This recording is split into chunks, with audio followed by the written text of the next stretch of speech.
Hey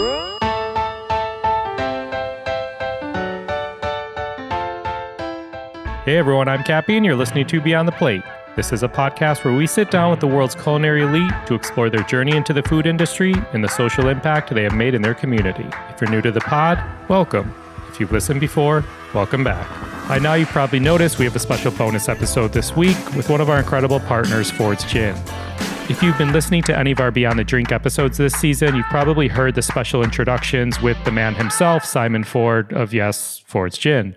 But today we get to hear a little bit more about the journey behind the bottle. Simon and I sat down and we talked about everything from this idea as it was literally written out on a napkin from him sitting in a bar to this whole testing process and the number of back and forths it took for him to actually settle on the final recipe. And of course, it's really not a Beyond the Plate episode if we don't talk about social impact and giving back. And Ford's has definitely been there for the bartending community. So if you're new to Beyond the Plate, please check out some of our other episodes featuring chefs and food personalities.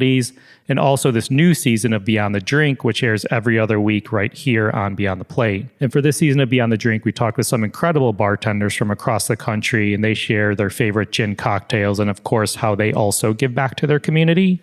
I will stop here, but please enjoy this episode as we go Beyond the Plate and Beyond the Drink with Simon Ford of Ford's Gin. Hey everyone, one more thing before we get going. We have some awesome Beyond the Plate merch, which you can find a link to in your podcast player or at beyondtheplatemerch.com. Head on over and check out our hats, tees, and hoodies. Again, that's beyondtheplatemerch.com. All right, enjoy this week's episode. All right, Simon, very recently in the 2021 Ultimate Spirits Challenge, Ford's Gin received 94 points. Congrats. Tried and True Award for superb quality, finalists in the gin category, and deemed great value. So going back nearly 10 years ago, Mr. Simon Ford, were you nervous to put your name on the bottle? Yes, absolutely. I was outvoted by my business partners and friends in that moment. You know, it was suggested by a very good friend who's not with us anymore, Sasha Petrosky, who said, Simon, you really should put your name on the label of Ford's Gin. You know, you've been associated with Ford's for us bartenders for 10 years, you know, prior to that. And you've given us education, you know, people know you for gin. And as soon as that idea popped up with my business partners, they went, what a great idea. And sometimes people might notice that there's no apostrophe in Ford's. And that was my sort of trepidation to put ownership of my name on it. I mean, it's obviously a very loose kind of like, you know, anyone who knows me can put two and two together, but anyone who doesn't know me might not associate it back to a person because there's no apostrophe. So I was definitely very, very nervous. And I actually, you talk about the Ultimate Spirits Challenge, it wasn't until we entered it into the Ultimate Spirits Challenge in 2013, which was the first year we were able to. And we won the chairman's trophy and we scored 96 points that year. And in that moment, I got all of this confidence that what we'd created was something that people were truly going to appreciate for its quality. So that was a sort of defining moment of confidence for me. But up until that point, I was tiptoeing into places with the bottle, hoping and wishing that people would like it as much as I did. Wow. And so at that point, you entered in 2013. When did it start or hit the shelves? 2012? So it was interesting because the very first bottle of Ford's Gin was sold in September of 2012.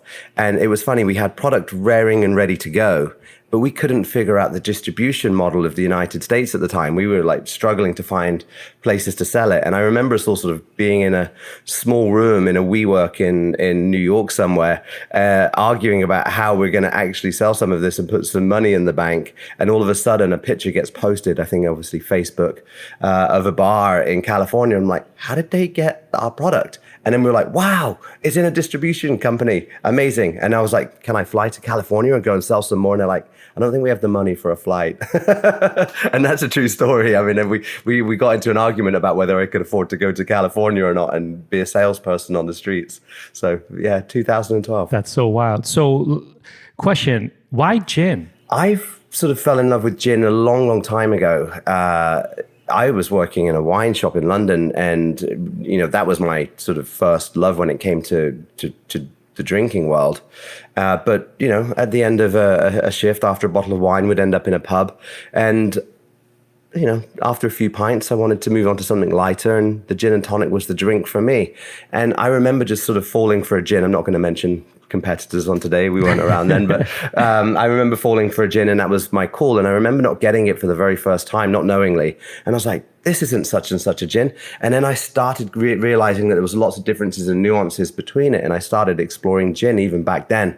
But I would say that really what happened is I had this sort of little bit of love for gin and drinking it. And of course, the great gin and tonic, the drink of the gin and tonic. I loved the gin and tonic so much. And then I got a job at a spirits marketing company. And one of the oldest gin distilleries, should I say, in the world, sort of asked me if I wanted to work on their gin, and gin wasn't cool back then. And I put my hand up as one of us among the team to say, I'll do the gin, when no one else wanted to do it. And so in working for that gin company, I picked up and earned my stripes, essentially. Wow, that's incredible. So it said that Forge was crafted by bartenders for bartenders.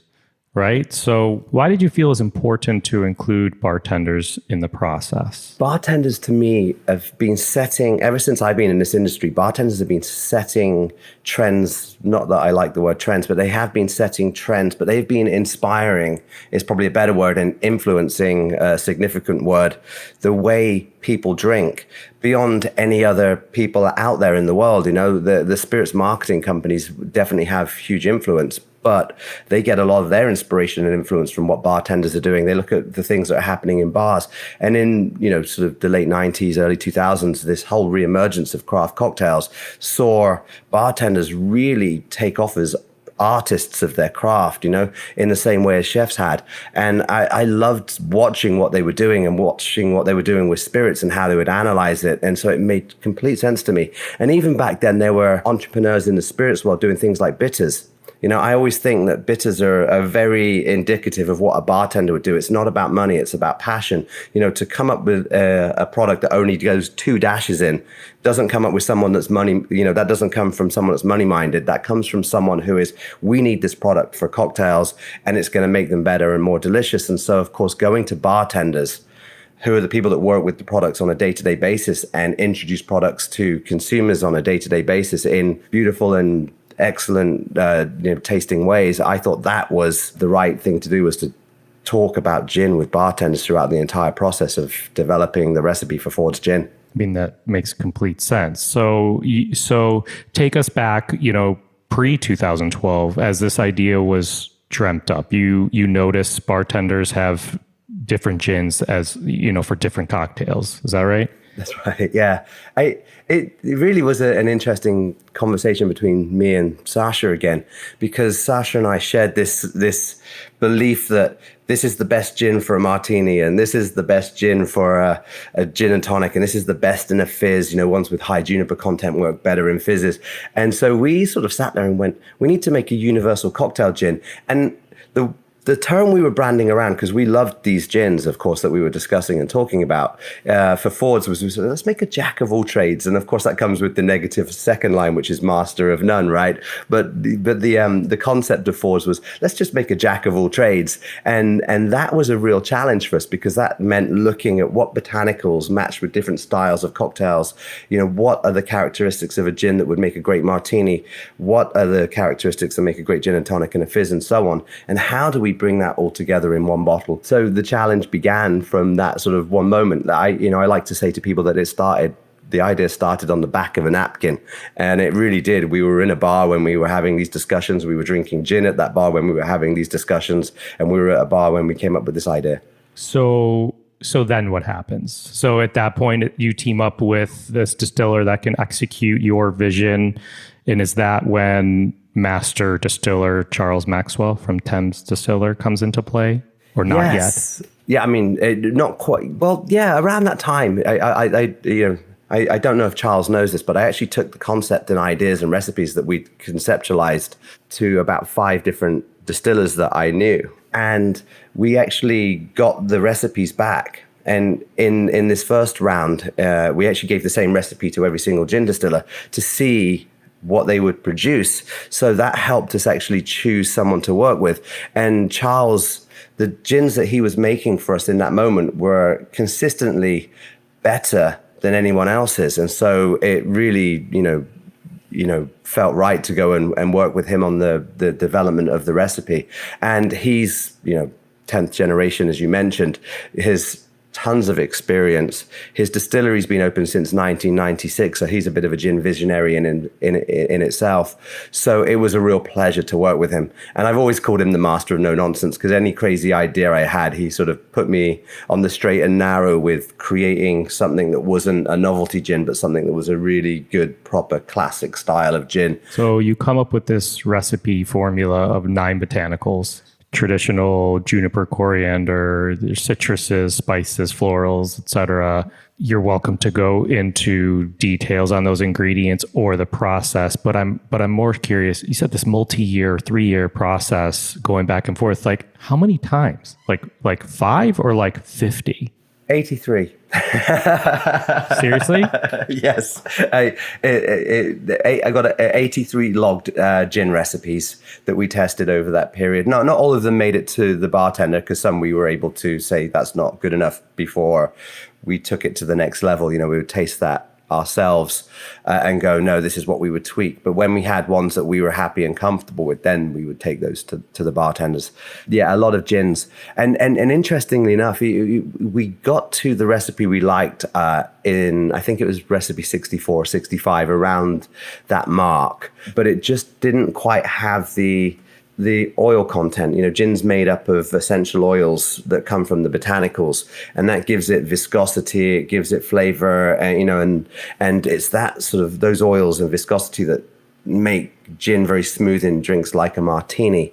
And so we started playing with the oil contents and the ABVs at that point. And so the last gins we were making were really just fine tuning how the ABV of Ford's held the essential oils and how those essential oils released in a cocktail.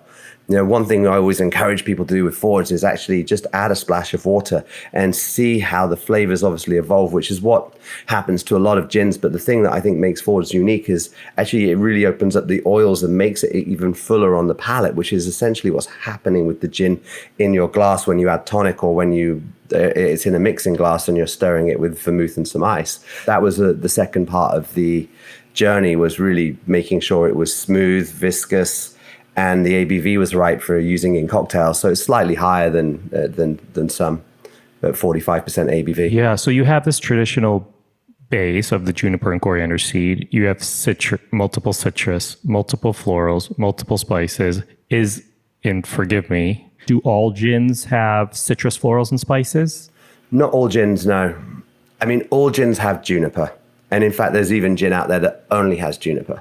And juniper is the single important ingredient, as you know, that gin is named after. London dry gins tend to work off of a base of 4 botanicals, the big 4 as they're often known, which is coriander being the most significant of those botanicals, post juniper.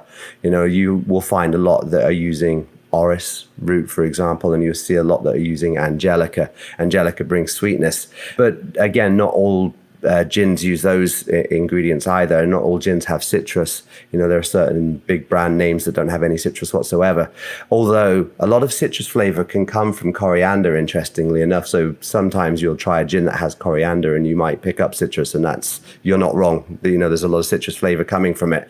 Now, we felt at Ford's that having lots of citrus would brighten it up in cocktails. It adds a little bit of energy to gin. It's sort of vibrant to have a lot of citrus. So we have bitter orange, lemon, and grapefruit. And the grapefruit certainly dominates of the 3 on the Ford's palate.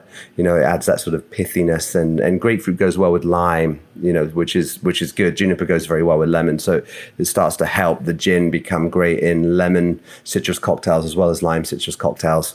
Sort of boosts that versatility. Yeah. So tell me again, like what's a classic London dry gin, and explain what is meant when I see Ford's has created this new style of classic London dry gin. So I'm really proud that Ford's is a London dry gin.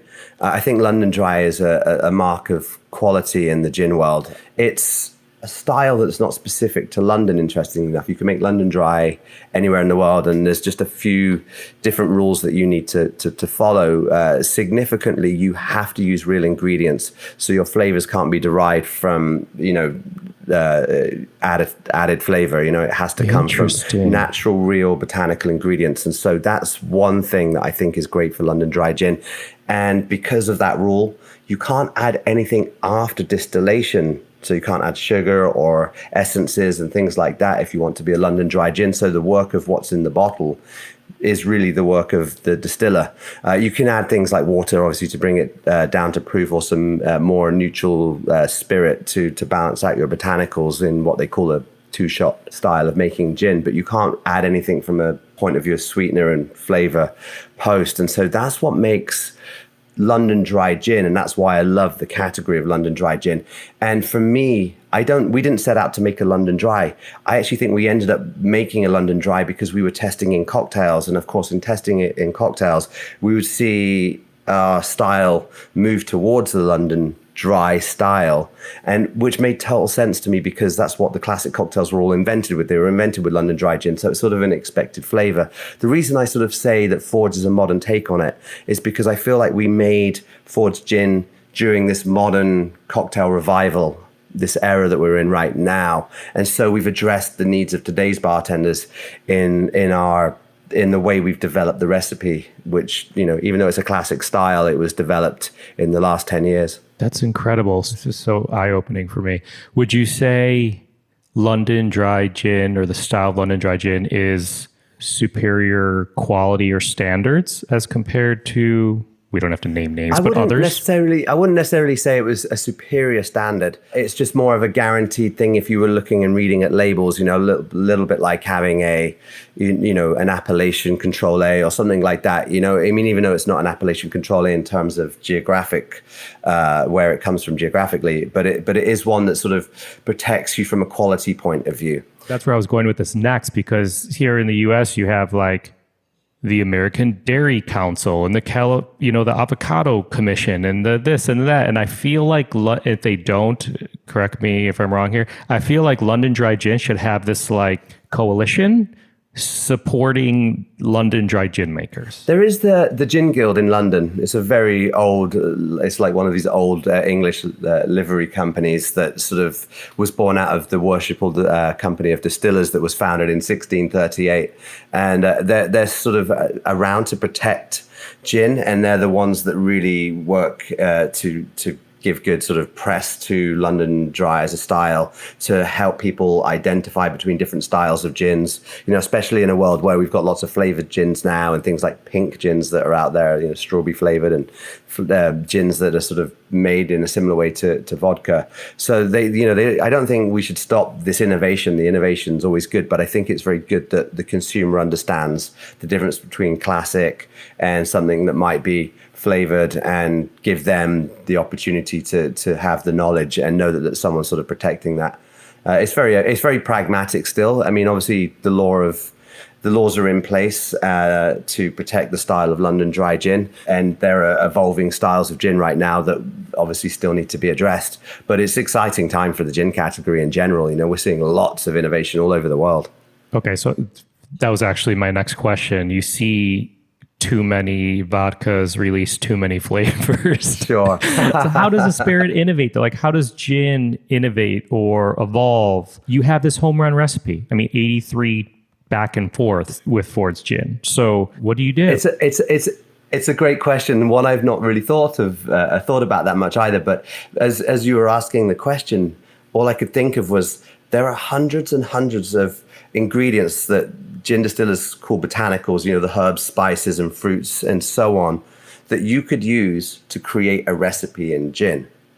And the possibilities are almost endless, that in itself gives so much opportunity for flavor innovation. The need to add things after that, certainly to me feels like it's trying to be vodka a little bit. When you have a flavored gin, an orange flavored gin, and some of those gins are also historic though. So it's a very tough area to form a one opinion of, because there are some flavored gins that I go, oh, that was brilliant. And there are some where I go, I can't believe this is allowed to be called gin, and so it's certainly not one way or the other, which I think is good. But for me personally, there's so much that could be pulled from botanicals already. The reason, or the fact that innovation went beyond that with adding things and flavors, I think there was a hugely successful gin with a cucumber essence added, cucumber and rose essence, and I think that inspired and influenced a lot of people to take the journey to do something different in that way and with that respect. And I think that essentially evolved into the flavored gin world, and I loved what they did, and I don't necessarily love so much some of the things they've influenced though. And for me, I'm a little bit of a traditionalist, but like to sort of put things with give a modern edge to something. So it'll be interesting to see what fun we have with Fords in the future and how my mind gets changed. But I don't think you're going to see a pink gin from us anytime soon. I was just going to say, so no cotton candy flavored gin. I'm just kidding. Please don't. How's that? For me, if we make new gins, there will be a reason that came from the bartender that we're addressing, a flavor that would, specifically relate to martinis or specifically relate to certain cocktails, make a gin that worked extra well in a specific type of cocktail. We are making a slow gin, for example, and, our whole mission is, can we make the slow gin fizz a comeback drink? Like that to me is a great mission to be on. So the slow gin is there and it's fun to make the slow gin. But what will be more fun for us is seeing people do things with it, like slow gin fizzes or reviving old classics that used to be made with slow gin, or even inventing new things. It's really about what the bartenders do with it that will inspire us to create things. God, this hasn't aired yet, but I recorded a long episode with Tony Abugani. He's brilliant, isn't he? I mean, I think that Tony is one of the people that helped make the Negroni famous again. Yeah, he's incredible. And I know he's a gin lover. And we were talking about it and he was rattling off all these classic cocktails, from bee's knees to Negroni to whatever. And then this morning, I never really think about alcohol at 6 a.m. when I'm laying in bed, but I was laying in bed and I'm like, when I start going out more, I want to go back. I love like the new spins, people using shrubs and this and that in a cocktail, but I've never really got to enjoy the classics, and I've had them, I've tried them, but for me, it's like, not to go off on a tangent, but with food, if I'm ordering a specific type of fish or meat, I know if the restaurant can like execute it. Like I'm not going to order a risky dish at a restaurant. I'm like, I don't think I want to order that. So with a cocktail, I want to make sure that this person's going to execute it right if I'm, ordering a classic. But I want to go back and start ordering more of the classics. I see things like daiquiris and martinis in a similar way that chefs talk about risotto or an omelet, and you've got to nail these classics, but you've got to learn to walk before you can run, and the classics are there as these building blocks. I mean, even if you look at innovation in cocktails, they're still following the same formula that bartenders have been using for 150 years. And so if you sort of start without those sort of principles and foundations of the classic drinks, and I'm sure Tony spoke to this, but I haven't listened to that episode yet. I'm gonna that might be after here. If you learn those, then you can actually start to figure out how you can change those formulas to create drinks for a modern era. You know what? The way we just described, evolving classic cocktails to, changing out one ingredient, knowing the formulas and making a new flavor, that's Forged gin in many ways. Forged is a classic, but we've changed a few things around for the modern age.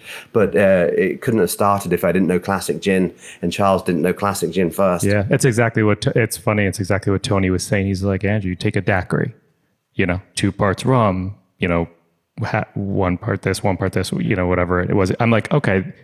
And then he's like, and then you build off of that. If you want to steep something into it, or make a maraschino cherry infused rum, or whatever it may be. And it was interesting hearing him talk about that. But it's it's funny you brought up perfect food examples, whether it was risotto or scramble or an omelet. You go to a restaurant and how many, like my wife loves mashed potatoes. Okay. Me too. So she orders them. I'm like, these suck. And why do these suck? Like they're mashed potatoes. Like they shouldn't suck. A chef back there should know how to properly execute a dish like mashed potatoes, you know? Same with risotto. I know Michelin-starred chefs who won't serve risotto because they know if it sits in the window too long, that consistency just like, you know, texture consistency diminishes by the second almost, you know? But same for cocktails. I'm like, yeah, I would love to order Negronis, but I would love to order a proper something. And I'm like... The other thing with knowing the classics, though, is there's knowing what to add or what ingredients you could change to evolve it. There's also knowing what you could take out. You know, if you think about how the aviation evolved, you know, I mean, creme de violette was a key part. It gave it the color, but it evolved into a drink that didn't have creme de violette in it. And that actually was a very different tasting drink. Or even the Gibson, you know, when the Gibson evolved as a style of martini, that was the first martini that didn't have bitters in it as an ingredient. So that was a part of martini's evolution, was the omittance of a particular ingredient. So it's really interesting how bartenders can take recipes and the evolution can move forward. And of course, I was drinking a Gibson last night, and this one had been in a barrel, and the onion for the garnish had been marinated in a mixture of gin botanicals, you know, so that when you bit it afterwards, you got juniper flavor and so on and so forth. And it's just tiny little touches. But did they change up the formula of the drink? No, they just played around with a couple of ingredients to enhance the experience or make that experience unique to their specific venue. You're hitting upon... I feel like you're going to be my therapist here for a second. You're hitting upon the struggles of parts of my career. I'm a trained chef that went to Culinary Institute of America, and remember clear as day watching Ferdinand Metz, a certified master chef who was the president of the school at the time, stand up there welcoming us to the school, saying less is more. Essentially, you should cook a dish here. I want you to be able to take away an ingredient and still have that dish be as good, if not better, like focusing on quality of ingredients and execution. And now I work full time with Rachel Ray, who doesn't consider herself a chef. She's a home cook and has a brilliant sense of knowledge when it comes to ingredients. But for Rachel, she likes a lot of flavor, and more is more for her. And sometimes we talk about recipes, and she's like, and I'll add, you know, chives and some this and some this. And I was like, you know, in my mind, I was like, slow down or stop. Sure. Even though she's created this massive brand that she's created. So who am I to tell her to slow down or stop? But then I make the dish and I'm like, damn, this is really good, you know? And so for me, it's this like balance of simplicity and few ingredients and cleanliness and quality versus we had the conversation 2 days ago. She's like, you know, I like a lot of flavor, Cappy. We were testing out a spice blend. She's like, you know, I like more flavor. So add more dill, you know? Sure. I you know what, taking, you know, sort of building on what you just said, I see, and this is, I think this is a good analogy for cocktail making, but cocktails are more like baking, you know, than they are like cooking. So cooking's like, oh, a little bit more salt, throw a little bit more in. Whereas making a cocktail, it's all about the recipe and accuracy. And finding the balance between the ingredients, right? Which is why you see people sort of switch out ingredients but stick to formulas, as it were. So, you know, the analogy would be baking for me. You know, I think about, you had a lot of bartenders come on and make drinks. You know, Massa did his take on a martini, as it were. Actually, I say that, but Master added a pinch of salt to the martini, which is kind of a genius move, right? You know, or Megan Dorman went and made a Collins recipe, right? Which is a classic style of drink based off of the Tom Collins, but instead of just a simple syrup, she made a jasmine syrup, which was great for me because that goes really well with, you know, the jasmine flavors of foraged gin, because that's one of the botanicals we use. And she added in some vermouth there. So now, or I think Coca Americano, and you know, and now you're adding another dimension, but still following the formula of a Collins, you know. So I feel like it's much done in much the same way as baking, and it's all about selection of ingredients. Are you making an apple pie, or are you making an apple and rhubarb crumble, but you're sort of, they're going to be made in a very similar fashion. It's very hard to sort of break rules in baking. It's much easier to break rules in cooking. Yeah. Let's talk about the bottle of Sure. Ford's Gin, because it's so, I kind of like was aware, but I wasn't. I picked up the bottle. I was like, this feels good. And then I kind of like look around, but it's not until you like I encourage anyone listening to this, if you have not had Ford's or like picked up the bottle, pick up the bottle and just, it's really interesting what you've done with it. So I'm curious if you can hit upon that. I'll tell you something about the bottle. It's very, obviously part of our philosophy that evolved out of going to the bartender, firstly when we were conceptualizing the gin, but then obviously when we were creating the recipes and asking bartenders to try it in cocktails and telling us how we could improve the recipe during that process. When it came to, okay, now we've got a gin and it needs to go in a bottle, our initial thought was we need to put this in they're called stock bottles. They're the ones you can just buy in bulk and put your product in it. But we said, well, we need to do exactly the same thing that we did with the gin. We need to go to bartenders and ask them which is their favorite of these bottles. So we went around all the bars. And of course, what we got was, this is our favorite neck. This is the most popular neck. This is the most popular middle. This is the most popular of this. I'm like, damn, we're gonna have to make our own bottle. So we started working with an ergonomic industrial designer who was working on creating glass and plastic bottles for the water companies that reduce the amount of plastic. That's where it was back, that's where the state of saving the oceans was back then. It's just reduce plastic rather than stop it altogether. But he was working on reducing the amount of plastic by creating ergonomics and doing the same with glass. And so we went to him and said, can we create an ergonomic bottle that uses less glass? So that's actually what happens with Ford's. It's actually quite a lightweight bottle that uses less glass than your average, but of course done by an industrial designer to strengthen it in all the areas is needed. But of course what we did is we incorporated all of the best ideas from the bartenders we talked to, just like we did with the gin. And of course you can never have such a thing. There's no such thing as a perfect bottle, but we wanted one that had usability. And we even got to a point where we had a physical therapist who was working with bartenders on their bartender injuries, right? So bartenders will get repetitive injury syndrome if they do the same pour every single time, right? That could, doing a pour can hurt your wrist or something like that. So he was encouraging bartenders to pour bottles in different ways in different shifts, And so we said, well, let's have a bottle that can be poured in many different ways. And so we put the long neck that's most bartenders favor with the comfort in the neck so that it fits nice in the hand. But that design's an old design in itself because it allows the flow of bubbles in and out of the bottle when you're pouring. So you actually get a more consistent flow. So it's got a double use. We wanted to create something that had a neck or, that didn't break when other bottles went into a speed rail. We put a little ridge in the middle of it so people with smaller hands could hold the bottle more comfortably and tapered it at the bottom so that it would be comfortable like a wine bottle if you poured, taking the cap off. And of course, we added things like measurements on the back.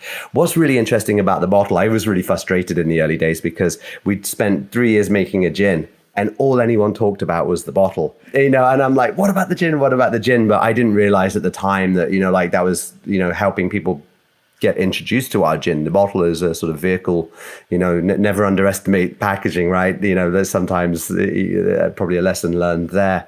But what I love about that bottle to this day is I can go into a bar or restaurant, I can do a talk on gin and how we make it and the botanicals and the pot still and, the process and the flavors and do the tasting. I can usually, or what usually happens is one bartender knows the bottle already and picks it up and instinctively points out all of these features. So it's something that really need not be discussed in when you're talking to professional bartenders. They instinctively go, oh, look at this bottle. They've done these things. And it's really nice, and I've seen major brands be inspired and influenced by our bottle and make certain changes. And that to me is, if that ends up being the influence that we had on the industry, that there are better and more usable bottles in speed rails all over the world just because we did this bottle once, then that would make me very happy. I was like 30, 10, 20, 30, 40, 50 years from now, I feel like all these bottles are going to be mimicking the Ford's gin bottle because, you have these awkward rectangular bottles with, I'm like, who wants to, like, does that, I don't even know if it looks good. It looked good for a second, but that's not fun to pour, one of those awkward bottles that's extremely heavy and a lot of glass and all that. And really all we did with Fords was take the best features of our favorite bottles that were out there and put them together. So, good bottles existed, but there's no reason for bad ones too. Yeah, right? But even beyond that, you have this label that peels off easy, so you could keep it. There's measurement marks like etched into the bottle. I mean, again, for anybody listening, go into your local liquor store, spirit store, and pick it up and then buy it. But I encourage you to check it out. Thanks, Andrew. Awesome. So I want to get into a little bit of social impact and giving back, because Fords, to be honest, it's one of the ways I was introduced to Fords through an event that you guys took part of. I know you've done different things, from Trash Tiki organizations, North American tour, all female, bartending competition, Speed Rack, and James Beard Foundation Awards, and Share Our Strength. And you've done things during the pandemic. But did you start the brand knowing you wanted to give back to bartenders, or how did that go? I mean, everything is sort of community, especially when you're in the bartender world. And so I certainly knew that the beginning of our journey would be all about bartenders, right? And the more I think about it on a day-to-day basis, if you are providing a service or you're selling something to a customer, the best thing you can think about is how do we give back to the people that support us, right? So we started with a philosophy that was very simple. It wasn't really about altruism or anything like that. We weren't thinking that way. We're just thinking we support those who support us. That was our simple rule. It sort of sat there in our company values. We did that. We support those who support us. And so for us, putting together things that supported the industry and with what the industry is trying to tackle and being able to support those things, is something that we're very passionate about. And we don't always have the knowledge to do it, but we certainly, and we don't always have the money to do it, but we certainly have the passion to do it when and where we can. And so we, when we get, opportunities to help in any way, and we know we're in a position that we do, and then sometimes we initiate them on our own, when we can. So it's caring obviously is a big part of what every brand should do in this day and age. It did start right from the very beginning. I had a business partner who was so conscious about environmental impact that we started our supply chain model looking at how we could have one of the least impactful possible, and there's no such thing as perfect. And this is the thing we toured with Trash Tiki. Trash Tiki were very keen to partner with us because we were going at it with, we're not perfect, but we're trying, and we make improvements when we can. And Trash Tiki's whole policy was, we know you can't be perfect. You're running a bar. It's going to generate waste, but here are some ways you can generate less waste, And so it wasn't about being perfect. It was about doing a little bit better. And that's what we apply to all of the things we get involved with. It's just, can we do something that makes us a little bit better, or contribute to something that's making the world a little bit better, as a part of our philosophy as a brand company, really. Yeah, that's really cool. I mean, it sounds a little cliche even talking about it, like it's the type of thing that that's why we support others more than do these initiatives ourselves. And you'll seldom see it in our marketing materials. I don't think it's ever been in our marketing materials, really.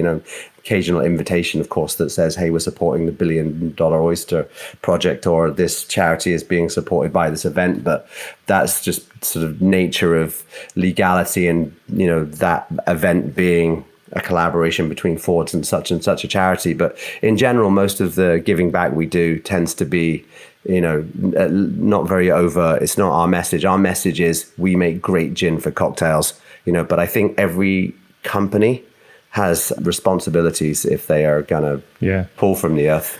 I think it makes sense. I think what you guys are doing makes sense. Giving back and supporting bartenders, the bartending community makes sense. There's plenty of spirits, big and small. Some of them, and I know you guys do this too, donating product to a charity event, which is great. Don't get me wrong, but taking that one step further and, being there for the community and things like that. What I like about this new generation? They demand it now. I don't think that was the case when we were sort of first starting out, but they demand it of their companies. And I love them for that, So, I mean, companies are going to have to step up if they haven't already. And I've seen so many stepping up. And I think that, that's a really good start. But in this instance, it started with the consumers saying, we want you to do more. Yeah. I love it. Awesome. All right. It's only right that, like the incredible bartenders we've been talking with, we throw a speed round your way too. Speed round. Okay. You ready? Sure. I'll try. Name the cocktail that inspired you to get behind the bar. Because you obviously bartended, yes? Yeah. This is interesting because it's not a gin drink. I remember the moment so well. It was a restaurant that didn't last long called High Holborn in London.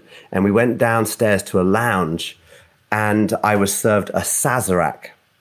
And drinks to me back then needed to be packed with lots of ice and be garish and big. And a drink came with no ice whatsoever in a short glass. And it was that much liquid in the bottom. And I was like, what the hell is this? And I literally thought I was getting ripped off because this was, I was young, I was ignorant, I guess, and had never been given a drink like that. And so, but I took a sip and I went, this is magical. And so I had to talk to the bartender, and this is like not even a part of my job at this particular point. And the bartender was a gentleman by the name of Wayne Collins. And he was very influential as a bartender in London in those years. He'd opened a bar called 1806 that had done all cocktails that were classic, way before his time. One of the best educators on cocktail culture in London as well. But I didn't know him. I met him in that moment, and it was interesting because I was with my boss at the time, and he's like, "We need to work with this guy in some capacity one day," and we did. I ended up working with him for a few years, which was amazing. Very cool. Last cocktail you made at home? The last cocktail I made at home. I'm so lazy. I have 2 martinis in my freezer at any given time, a 5-to-1 and a 50-50 that are pre-diluted. And I have martini glasses in there that are pre-chilled. And I can just pull it out and I can pour it like I'm pouring a glass of wine. All I need to do is go and grab a quick lemon and put a garnish on top, and it's ready and raring to go. So I have a 5-to-1 martini and a 50-50 martini pre-batch. So I guess technically I used the measurements on the side of the Ford's bottle to make those drinks, followed the formula, put them in the freezer. So technically it's those 2 martinis. Love it. That's a good idea. I got to do that. Name a smell behind the bar that you love.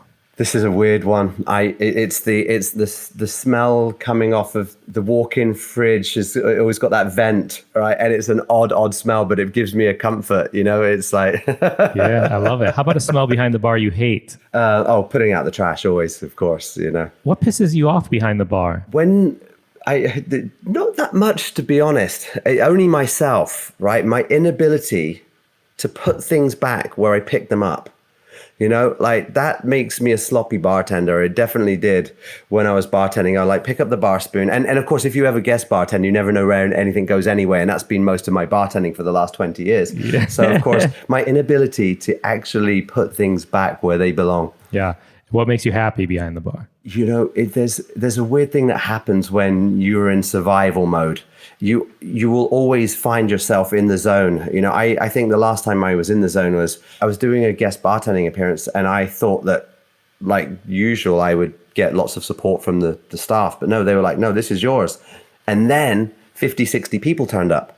And for some reason, the ability to bartend in the zone that I had not experienced in so many years, because I'm not a regular bartender, came back instinctively. And the next thing I know, 4 hours went in 5 minutes, and I had so much fun. And then that moment when you drink your first beer when you finish the shift. Love it. Love it. And tell us your favorite cocktail you make with Ford's Gin. For me, I'm a very simple person when it comes to the drinks I make at home. It's a martini. I think that's the best expression of Ford's Gin. It really stands up to vermouth, and so I love it in a 50-50. I really feel that Ford's and vermouth are great friends, and so I love a good classic martini. And a gin and tonic will forever remain just the perfect hot day drink for me. So those are the 2 that I tend to make. And if I was trying to impress, I still keep it simple. I love a good gin Ricky. I love a French 75 or Tom Collins, any of those sort of sours that are long and refreshing. Yeah. Love it. Awesome. Thank you. Thanks for the partnership. This has allowed us to talk to some incredible bartenders around the country, talking to them, whether they're in Oakland or New York or Texas or wherever, seeing their point of view on a cocktail, seeing what they create, how happy they get to work with, gin, Fords specifically, seeing their point of view on the industry. It's been incredibly eye-opening. We've received great feedback, which we love. And it's thanks to, partnering with you all to help make it a reality. So we thank you for that. Thanks for helping us give these bartenders more of a platform around the country, through the podcast. For me, if, we can make bartenders as famous as chefs, I'll be very happy. Yeah, I love it. And help them get paid as much too would be good. Yeah. Simon, I think we had talked about maybe if you wanted to do a cocktail recipe, you have a cocktail you want to share with us? This was sort of gaining popularity again about 10 years ago. And I feel like it could sort of start gaining popularity again now. It's one that I really like with Fords Gin. That's the Corpse Reviver number 2.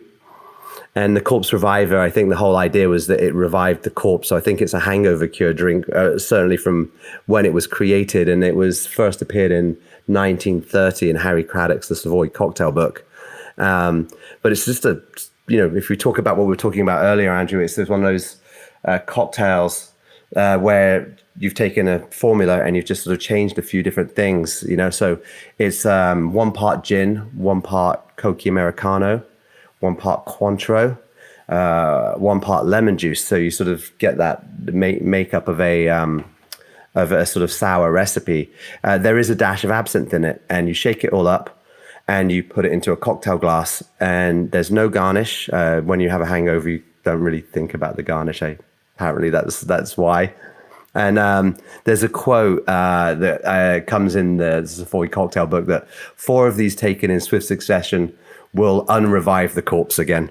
So the Corpse Reviver number 2, which is next to the Corpse Reviver number 1, which I can't remember what's in it, but they're both there in Harry Craddock's The Savoy Cocktail Book from 1930. Amazing. Thank you for sharing that. I appreciate it. That's a fun one. I want to ask for that, but is this I feel like I have to go to a real bartender. Yeah, I think it's a good one to test bartenders with. I would say that if they know Corpse Reviver number 2, order anything off the menu after that. They know what they're doing. Right. Yeah. Good point. Awesome. Simon, thank you again. I really appreciate it. Hopefully we can cheers in person sometime in the near future. Yes, that's starting to happen. Bars, I've been very much enjoying my visits to bars, and since I got my second shot, it's a magical thing that I sorely missed. Yeah, absolutely. Me too. Awesome. Well, thank you, sir. Enjoy the rest of your day, the rest of your week, and we hope to connect soon. Brilliant. Thanks so much for having us. Thank you for tuning into this bonus episode. To learn more about Fords Gin, go to fordsgin.com and follow them on social media at Fords Gin. Please drink responsibly. Fords London Dry Gin, 45% ABV, Brown Forman, Louisville, Kentucky. Fords Gin is a registered trademark. Fords Gin, we thank you. To get the recipe from this episode, check out the episode notes in your podcast player or go to beyondtheplatepodcast.com. This episode was produced by myself, along with Ian Cohen, Joe Yetton, and Sean Petrosian. Find me and keep up to date with this podcast across all social media platforms at On Cappy's Plate, or go to beyondtheplatepodcast.com. Beyond the Plate is on all of the socials at BT Plate Podcast. Please rate, review, and subscribe to this podcast on your listening site of choice. Thank you for listening to Beyond the Plate. I'm Cappy, and remember, there are never too many cooks in the kitchen.